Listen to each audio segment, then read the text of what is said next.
เออโอ้ดุรีเว้ยว่าล่ะจะเอาไปเห็นยังนี่เอาไปซ้ำตัวมันห่างเลยเอาไปซ้เลยมือเศร้านี่ฮะดำหน้าอยู่หน้าบ่ล่ะเลยดำหน้าอยู่หน้าได้จังไห้เลยน่าหายเดียวชี้แล้วเราบ่ยัง16 17หายสู้ๆเด้อเลยบัดยามคายเลยไอบี้เนี่ยเด้อได้ยามคายเลยเด้อเลยจริงเห็นรักที่เธอบอกเธอหลอกมาแล้วกี่คนน่านี่ถือหักว่ะคือไก่ถึงหักดังน้ำตาพังยาวน่ะปวดร้าวย้อนว่าเขาย้อนว่าแฟนเขาก็ไปสิได้ไป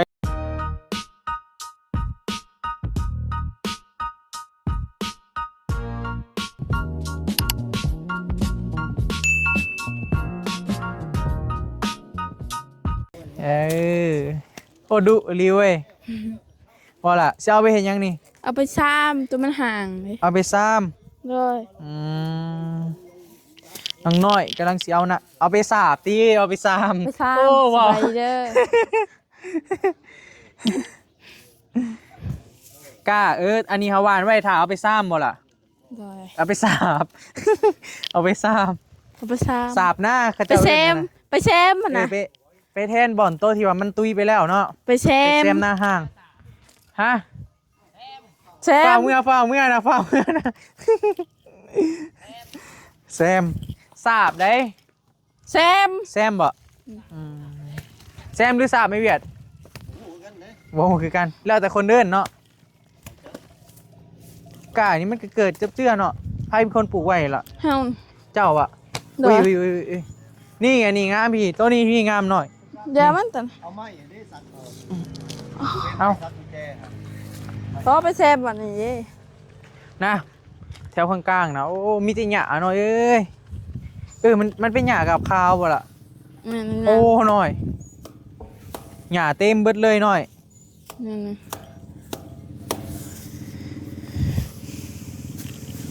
ได้ว่ามันหนึ่งนี่บ่ได้พอทุได้กินข้าวอยู่บ่เด้ปีนี่น้อยนี่แซมมันยังนี่เจ้าว่าข้าวว่านี่ฮะไอ้ว่าหญ้าได้ล่ะได้กระแจเลยกระแจในรถบ่กระแจอยู่ในรถเด้อพอสั่งยืมรถไปซื้อน้ำก้อนบ่ได้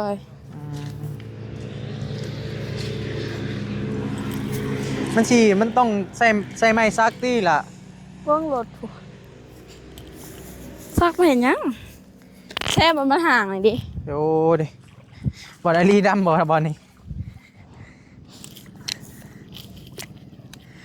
มือเศร้านี่ฮะดำหน้าอยู่หน้าบ่ล่ะดำหน้าอยู่หน้าได้จังไห้เลยน่าหายเดียวชี้แล้วเราบ่ยัง16 17หายสู้ๆเด้อบัดยามคายเลยไอบี้เนี่ยเด้อได้ยามคายเลยเนี่ยเด้อโอ้ดำใบเว้ย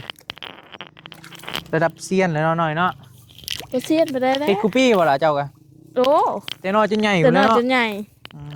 ทางลูกสาวหน้าเนาะเวียดนามมันก็บ่คือละแม่นบ่มาจะตกลงนี่ก็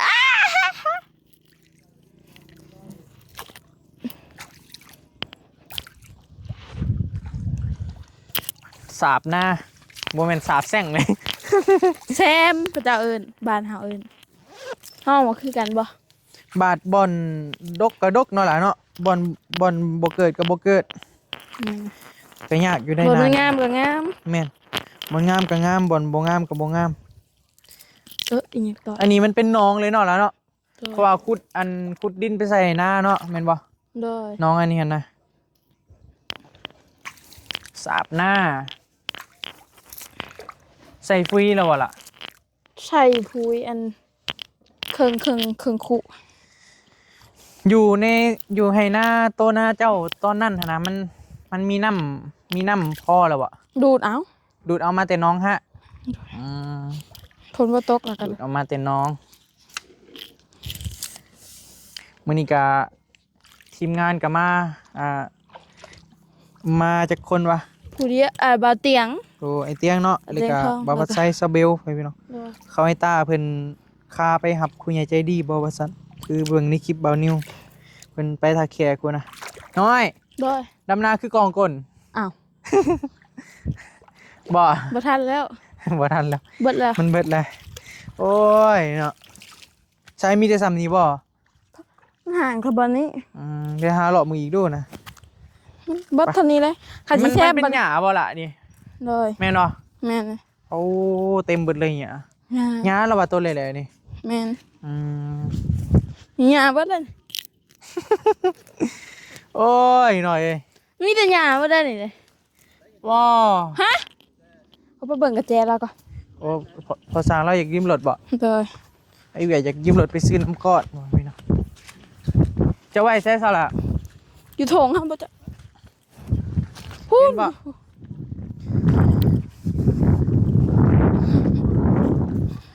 สำหรับเพื่อนน้องหลาเพิ่นก็หานี่แหละก่อนนี้ขึ้นแล้วยังคือเก่าหั่นแหละพี่น้องเพราะว่าพอสร้างเพิ่นหากามามื้อนี้หั่นนะก็เลยสิเริ่มเฮ็ดมื้ออื่นไปซื้อยังไงเวียดไปซื้อน้ำก้อนน้ำก้อนกับน้ำแข็งบ่คือกันได้ น้ำก้อนกับน้ำก้อนน้ำแข็งกับน้ำแข็งเจ้าเอิ้นยังล่ะ ทำก้อน เอิ้นน้ำแข็งซะบ้านเฮาเอิ้นน้ำแข็ง หอมคือกันดิ น้ำก้อนน้ำแข็งอันนี้มันก็สิเกิดมาอยู่ว่าล่ะบ่แล้วนี่ ข่าวนี้เกิดเฮาปลูกเลยมันก็งามเลยมันก็เป็นน่ะ แต่ว่าไอ้ว่าใครน้ำเจ้าศีรษะนี่ย่านอยากเบิดให้อยู่ให้นี่นะเพราะมันมีหญ้าเต็มเลย นี่นะเจ้าว่าไอ้ว่าเอาเด้ กันหยัง หญ้าเหรอวะเจ้าต้องได้ลกออกเลยกระสาบใหม่ได้หลายมันคือเกิดพี่ลึกแท้นี่นะ มันสารมันบ่คือมันแข็งมันเจ็บปอมือเฮา แม่นว่า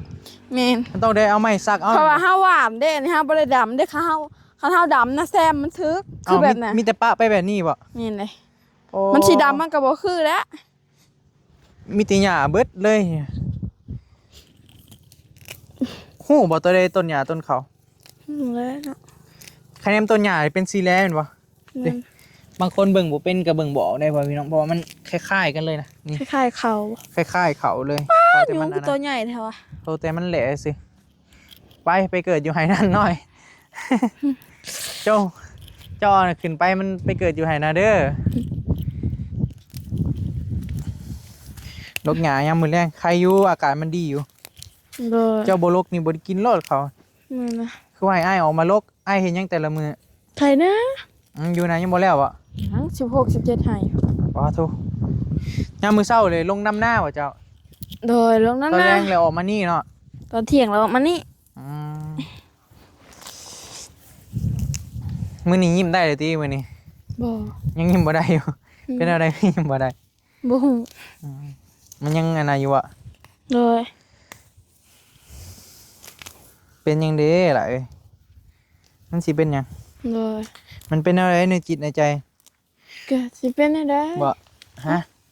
ก็สิเป็นได้ แม่นบ่ น้อยเอ้ย ชีวิตนี้ ชีวิตนี้ อย่าไปโศกเศร้า ต้องกระโดดกระเด้า ต้องกระโดดกระเด้า ชีวิตนี้อย่าไปโศกเศร้าถอกเหล้าเข้าไป สิไปเศร้าเห็ดหยังเนาะ นี่แหล้วพ่อแม่พี่น้องพอไรที่ข้างรักนี่พอไรที่หักเขาข้างเดียวนี่ เป็นหยัง ต้องมากินนี่ กินเฟือง หญ้า กินหยัง กินยาแทนข้าว โหอันป้าลุงเพิ่นอันบางทีเพิ่นบ่เข้าใจเพราะว่าภาษานี่เป็นเด็กน้อยเว้ากันเด้ โดย เข้าใจบ่ โดย เป็นอันนั้นนะแต่บางคนที่ว่าเพิ่น เพิ่นบ่ฮู้บ่ เพิ่นดินโซเชียลเพิ่นก็อาจจะฮู้ โดย ความหมายว่าสิว่านี่แหละ มันเป็นคำคมนะ เป็นคำคม นั่นแหละไม่อันนั้นนี่ ใครอยู่นาเจ้ามันแห้งเนาะ โดย นาไฟฟ้าน้ำเปียกเลย เปียกแล้วเราขักอันนั้น โอ้มันเปื้อนนะตี้ป้อหยาบาร์บี้ก็ลกได้พ่อพี่น้องเอ้ยนี่ ลกอยู่หลังกล้องเด้ โดยลูกเสือกันแล้วมันจังเดียวไว้ เอาไว้ก็ลกซอยเด้นี่ทางนี้ซะปลาลุงจิงเห็น รักที่เธอบอกเธอหลอกมาแล้วกี่คน น่ะนี่ฝากเครื่องไฟนี่ ผัก ฝากเครื่องไฟเอา ผักไปถึงคนเบิ่งนี่แหละ ฝากเครื่องคนเบิ่งดี นั่นนะ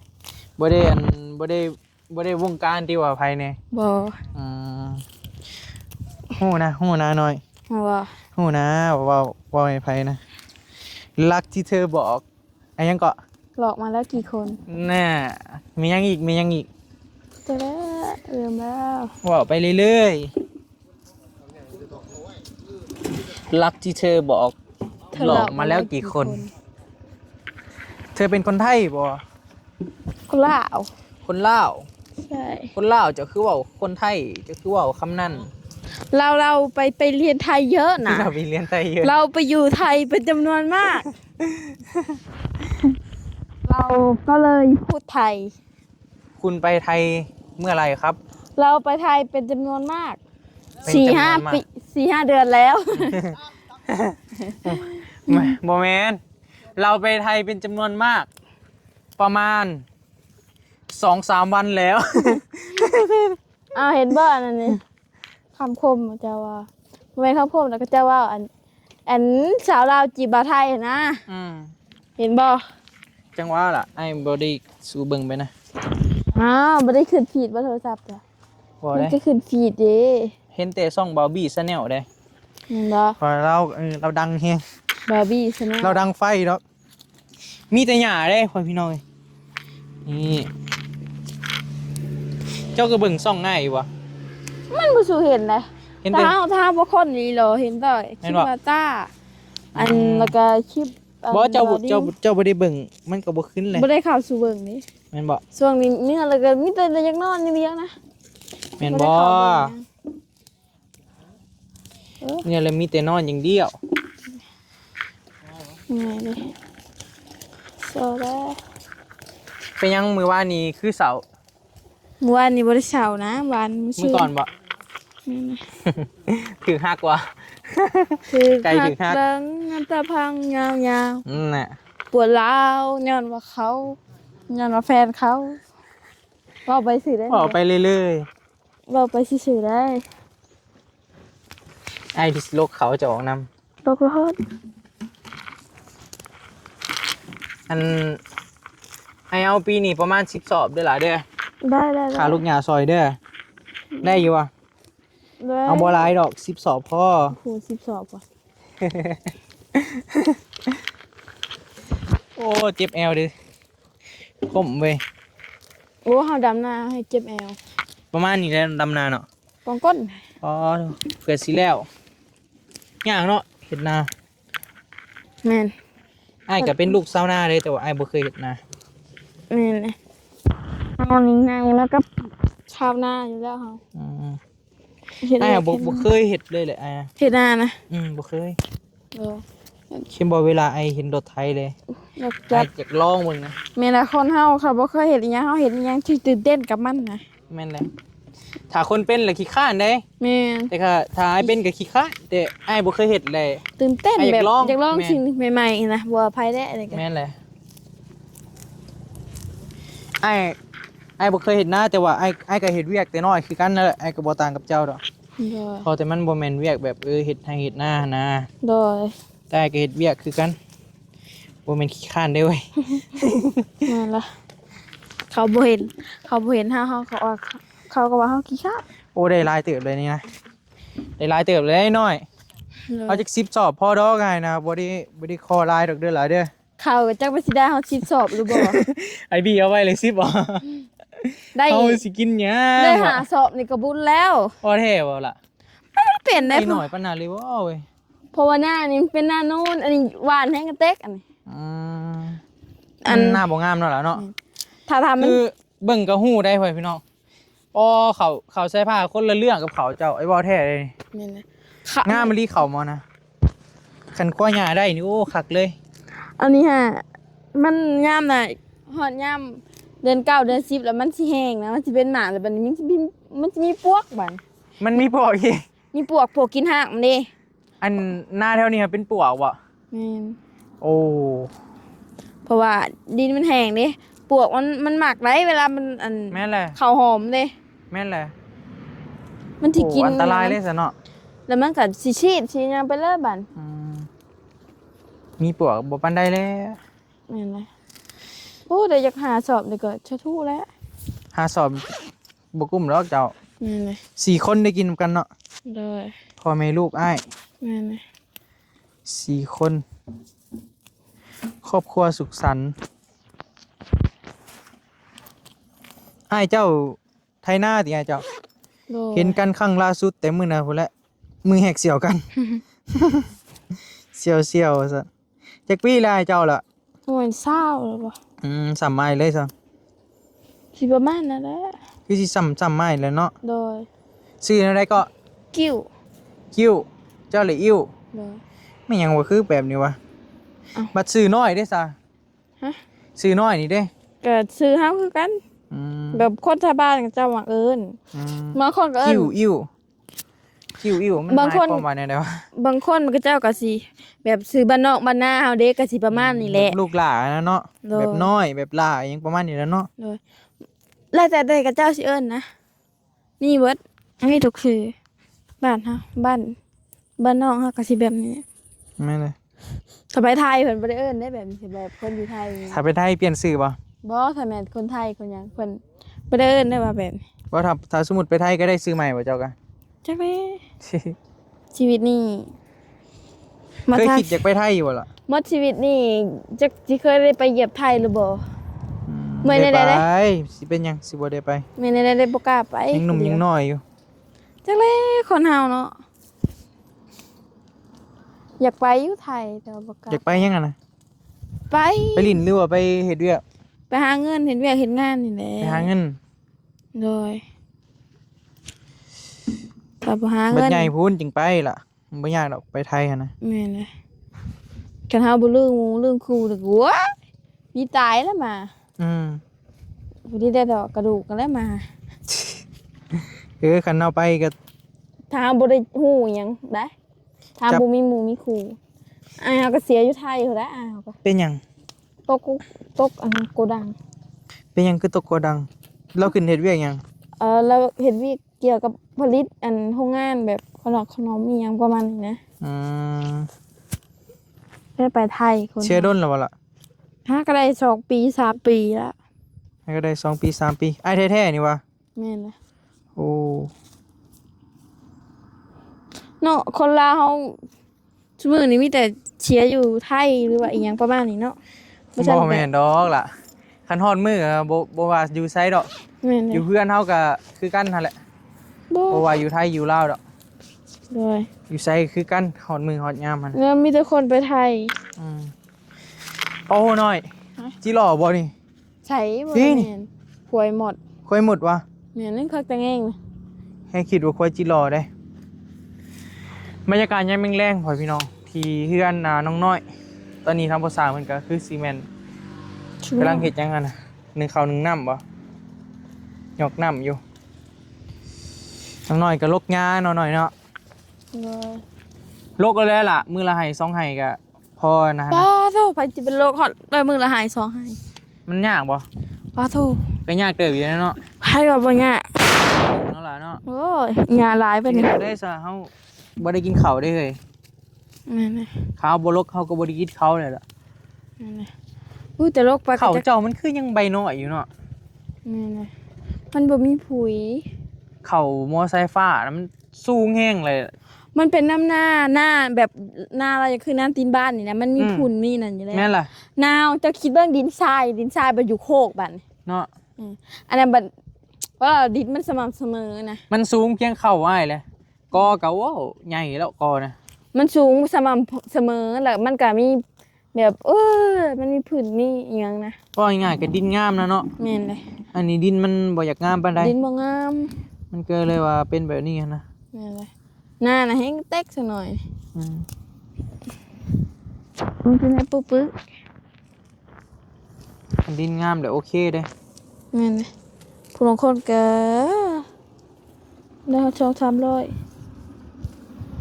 หน้า200-300โอ้เขาเจ้าเฮ็ดเมื่อยได้ล่ะ นั่น เพื่อสิได้เข้าบ้านนะ เฮาละว่าได้40กัน ดีแล้ว หยกตีนหยกมือแล้ว หยกตีนหยกมือหยกแนวใดหยกตีน เดี๋ยว โอ้ อย่าเฮ็ดแบบนี้เด้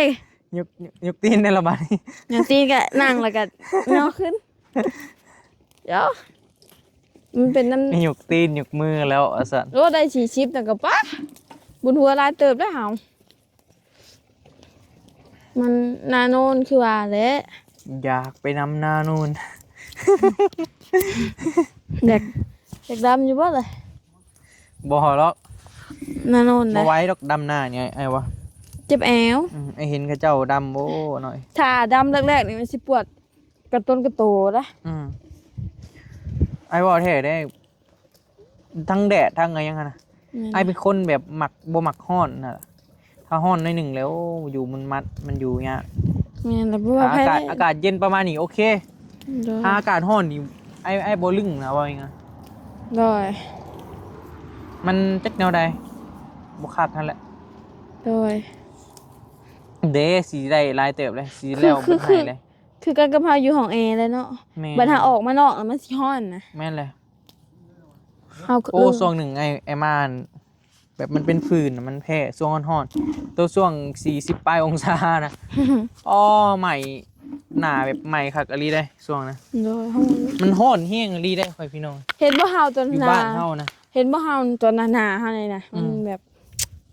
มันใหม่มันแดงเบิดนะ มันแดงเลยเนาะแล้วเนาะ นั่นแหละถ้ามันว่าบ่แดงก็ ถ้าอากาศสำนีโอเคได้อากาศแบบคุมื้อนี้นะ แม่นเลยหน้าเฮาก็สิบ่ไหม้มันก็สิใสขึ้นนะแต่เฮาบัดมือก็จะไม่ชัวร์หน้า เป็นยังไงนะ จักโอ้โหมันเป็นยังไง ขี้ข้าน อืม โอ้ยเป็นผู้สาวขี้ข้านแล้วแหละ วิทย์เรียกวิทย์งานบ่คืออยู่อยากเฮ็ด เบิด อยู่ สภาพเลยหน่อย เฮาไม่ชัวร์หน้าอะไร เขาเป็นผู้สาวต้องเขาต้อง โว้ยคณะเฮ็ดเต็งก็ไปหาหมู่หาครูอยู่คือ เต็มเลยเห็นบ่ แต่งเฮายังพามาแต่งไปหาหมู่หาครูกับลิ TikTok นี่แต่งอยู่ บ่อยากแต่งดอก TikTok นะ บ่ได้ถ้าบ่แต่ง ฟิ ก็ ลเตอร์ บ่คือ ฟิลเตอร์แต่งให้บ่ยากคือมื้อนี้อยากได้แบบใดอยากได้ดังโด่งๆอยากได้ขาวสำไรได้เบิดก็เฮ็ดให้ได้เบิด บางคนเฮากับบางคนก็งามแต่ใน TikTok เนาะ แม่นแห เห็น ละ ตัวจริงบัดเด้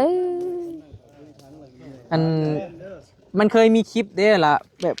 แบบผู้บ่าวกับผู้สาวร่วมกันแล้วนัดเจอกันน่ะนะ ในหูปกับตัวจริงบ่ตรงปกก่อนวะ ตกใจเลย เมื่อมาพบตัวจริง ในรูปมันคือว่าแบบบางทีก็ไปหารูปคนอื่นมาลงนะมาหลอกเอาเงิน ไปเจอแบบเจอตัวจริงปะเท้า อ้าว ใส่ เห็นบ่อันนั่นอ้วนนี่อยู่ประเทศจีนบ่อันแล้วเอาหูปอัน โตกระเทยนะฮะ เออ ตัวเป็นข่าวช่วงหนึ่งเนาะ แม่นเลย อ๋อผู้ชายมีคนหล่อๆ อัน เนาะ กระเทยอีหยังก็เจหงบ่ เจหง อะไร ไปใช่เวียดขอบใจ เลยขอบใจเด้อ ขอบใจด้วยนะ โดย เลยตอนนั้นดิอันบ่มีถึงที่บ่มีเงินก็ย่าเนาะแบบจะได้ของอยู่ของกินหิวมาแล้วก็พอ หิวมาเนาะ แม่นเลยมาได้แต่ละคนละ ห้านนี่บ่มีห้านต้องเฮาซื้ออัน เป็นยัง ชิ้นก่อน แต่ละคนยังจะเว้าให้มันสุดเลย แต่ละคนมีแต่ผู้รอ อืม ๆแล้วถ่ายคลิปอ่ะเด้ตอนเป็นเกษตรตอนเด้ ติดคุกแล้วกันเนาะ ที่ถูกบ่ ติดแล้วสิไปอยู่ได้ บ่ฮู้นะฮะ เจ้าสิเข้าเมื่อบ่นี่กะ เลย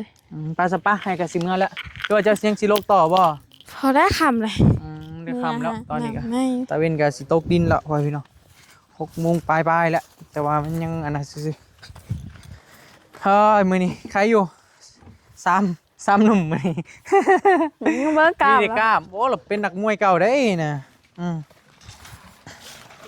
โอ้ยไม่กระเบื่อ ทำนักสวนอู้ขยานของน้ำ ตะกี้ซิกแพคเนาะพ่อเนาะเป็นหมัดเลยเนาะพ่อเนาะลูกสาวเราก็เป็นนักมวย ใหญ่ดูกัน เนาะไปนิ่งไปต่อยไปตีระดับประเทศพุ่นเนาะ กล้ามใหญ่นักมวย นักมวยเลย สูบน้ำสามีหัน งานสบายเลย แม่นเขาดูครับ ที่ปอดแอดคือโต เออ เจ็บนี่ก็คุยยังคนอยู่นี่ เป็นยังไงนะ เขาก็ลดล่มเนี่ย บ่ได้เอาเชือกบ่ได้เอาของนั่นนะเอาขึ้นเอาอยู่แขน เอามันก็ รึ่งอยู่ให้ตรวจขนาดยก บอยไอเวียดว่าคะแนนสลัดเลยให้ว่าบ่เป็นบ่ และสี่ห้าคน แล้วเอาสิสบายเอง ว่าใหญ่เอาเด้อมาเด้อกลับปลาก่อนเด้อไอเวียดเด้อกลับปลาก่อนโดยมื้อเจอกันใหม่ไปล่ะปะโดยหวัดดี โดย ก็ถือว่าประมาณนี้แหละสำหรับเพื่อนน้องหลาเพิ่นก็พ่อพี่น้องเด้ โดย ยังเหลือแต่ก่อนนี้แล้วก็ด้านหลังก็ถือว่าโอเคแล้วจังหน่อยก็ได้เฮือนงามอยู่แล้ว โดย จังหน่อยก็พอดีเดือน11 12นั่นล่ะเนาะ นี่คืน ไอ้บี้เอ้ยมาขึ้นเฮือนเฮาเด้อมาอันขึ้นเฮือนฮอเด้อบ อสอันพอดีเกี่ยวข้าวแล้วนะ แม่นแหละพอดีเลย โดย พอดีแบบเหมาะเจาะเลยนะ แม่นละห้าวกันอันหลังจากกันแล้วเพื่อนนี่ก็ไปหารับจ้างทำงานแล้วก็มาคืนเพื่อน หาเงินขึ้นเฮือนแล้วเนาะล่ะเนาะ คืนเพื่อนแล้ว เฮือนแล้วเลยเด้ แม่นเลย พอดีแล้ว พอดี เวลานี่พอดีสมมาพาควรเลยแล้วนี่ โดยแม่นเลย พอดีแบบยังจักเดือนเกี่ยวข้าว 3 เดือน 3 เดือนเนาะ โดย หาเงิน3 เดือนสิบ่ได้บ่ซ้ำขึ้นเฮือนเนาะ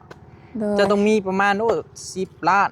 แม่นแล้ว ล้าน ซื้อ เลย หันซื้อนี่ แม่ หมูคู่ เครื่องมัน ยัง แพงอะลีได้ โดย ไปเด้อล่ะเด้อให้กลับปะก่อน เด้อ ไปสนับพ่อแม่พี่น้องสำหรับคลิปนี้ลำลาเลยเด้อเนาะเดี๋ยวพบกันที่คลิปใหม่บ่บีเดินทางกลับก่อน เด้อ ไปสบายดีเด้อล่ะเด้อ